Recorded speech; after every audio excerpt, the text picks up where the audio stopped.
Menteri Rangba Kajala Kurat ki Sangma Nigasngi Ulapli Pajba Yaka Bhutan Meghalaya Exchange Program Kabala Penlong Daka Meghalaya Tourism Ha Jingïadei Lang Bat Ka Asian Conference Kabala Penlong Ha Asian Conference Center Shillong Ha Nigasngi Lai Don Langru Da U Menteri Jongkatanat Kam jngohkai pyrthei Uba Pol Langdo Ka Jigmi Thin Lie Nam Gyal Consul General Jangka Bhutan Bat Kiwei Ki officer Habakren Nigasngi Nagaling Menteri Rangba Kajala Kurat Sangma Ulaong Bashibanta Bandon Kata Jingïadei Kebajan Dei Na Kata Kadau Bala Thau Yaka Bangladesh Bhutan India Nepal Shibanta Ban Penlong Yaka Nika program Ban Wanra Yakita Kilat Kikabu Bandon Kata Jingïadei La Kadei Hak Kajingnang Jingtip Lani Hakikam Kiba Kitrei Shushu la berabru da kabaong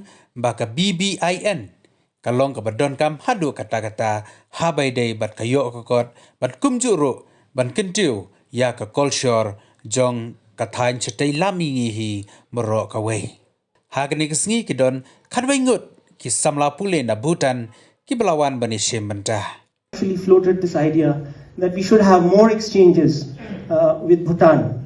And you had indicated the willingness and your desire to have people from Bhutan, especially those who are doing research, policymakers, to come to Meghalaya, understand the state, and also for us to go back to Bhutan and understand the issues in Bhutan. So this is a sort of a fruition of that idea that we are carrying forward in line with your directions. Recently, His Majesty, the King of Bhutan, visited India.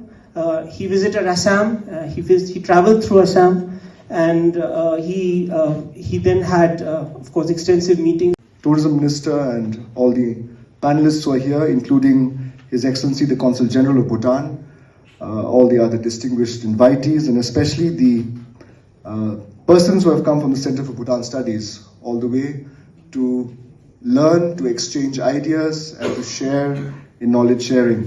As Mr. Sabia mentioned, Honorable Chief Minister has articulated many times his vision of how this entire region we need to exchange ideas, have cultural exchanges, have more learnings and sharing so that we can take the best from each other in terms of the best ideas. And really, we believe in Meghalaya tourism that tourism can be a great driver for this growth.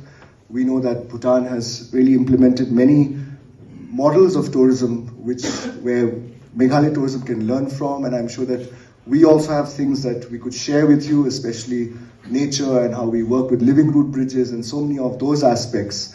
In fact, Kuzu Zangpo, I believe I got that right. Yes. We're in fact extremely happy that over the past few months, the Department of Tourism, with the active support of our Chief Minister, has been able to take Meghalaya tourism to a far higher level. We've just had the Cherry Blossom Festival, and for the information of this audience, there are not more than 10 countries which have cherry blossoms, and on the first day, on the eve of the festival, the ambassador of Japan had also visited us, and we have likewise agreed to an exchange with Japan, which will happen sometime in the month of March next year. So it has gained strength, and I believe we can only energize, empower, and elevate that discourse further. There is a lot that Bhutan and Meghalaya can gain through a bilateral exchange in many areas, tourism being one of them. I could also see that possibility in textiles, Incidentally, I also happen to be Minister in charge of textiles, and I know that Bhutan has a rich legacy of textiles industry. Therefore, ours would be a multi-pronged, mutually beneficial relationship. Healing University. As Bhutan and Meghalaya share very similar landscape, weather and diversity of cultures, the latter is popular destination for Bhutanese people for both education and tourism. While India continues to be a top trading partner for Bhutan, the contribution towards these statistics from the Northeast region is marginal, leaving space to explore more opportunities in bilateral and cross-border trading. Though we don't share direct land borders, Meghalaya is essential for Bhutan's third country trade, especially with Bangladesh has at least 3 critical transit routes the Government of India notified for Bhutan are located in Meghalaya. These are Dauki, Dalu and Gasupara. For the smooth and seamless movement of Bhutanese consignment through these land customs stations, I request continued cooperation from Your Excellency, the Honorable Chief Minister and other esteemed authorities of the State Government of Meghalaya. So far, my engagement with the Government of Meghalaya have been meeting held in the beautiful city of Shillong. I would like to thank the organizers, in particular, the Asian Confluence and Tourism Department of Meghalaya for the kind invitation. Bhutan and India share strong bonds of friendship based on genuine goodwill, trust and understanding. The formal diplomatic relationship between Bhutan and India was established in 1968. The golden jubilee of the establishment of formal diplomatic relations between the two countries was celebrated in 2018. The Office of Royal Bhutanese Consulate General based in Assam, concurrently accredited to the states of Meghalaya, Arunachal Pradesh and Nagaland, was also established coinciding with the August occasion of 50 years of diplomatic relationship between Bhutan and India. The third king of Bhutan, His Majesty jingïadei Wangchuk, and India's first Prime Minister, Pandit Jawaharlal Nehru, were the chief architects who laid strong foundations for Bhutan-India relations.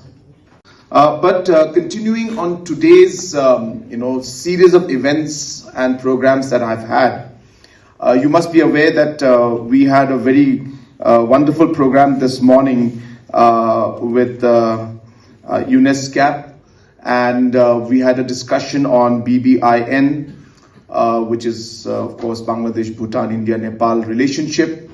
And in fact, today in the morning, the session, and this is a logical continuation of what we started in the morning, we really discussed about how this entire region should come together and really take things forward, because there is so much that we can do together, so much we can learn from each other, and so much of value can be created and potential can be unlocked if we can really push things forward. It just requires that will and the desire to move forward.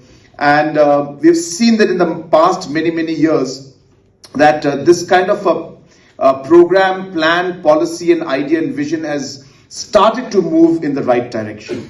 And I had started my discussion in the morning with reference to how things used to be pre-independence, where this entire region used to contribute hugely to the exports of India. And that stopped once the borders came up and different policies came up. And hence, we clearly see that there is a huge potential out here. And without going too much into all those details and sticking with my speech which I gave in the morning, I'm very happy to see that we are finally seeing these small steps being taken to really make things and push the larger and broader agenda that we all are having here today. In the morning, I spoke about something which I am very passionate about and very close to, and I strongly feel it is the right way to move forward, which is the creation of zones.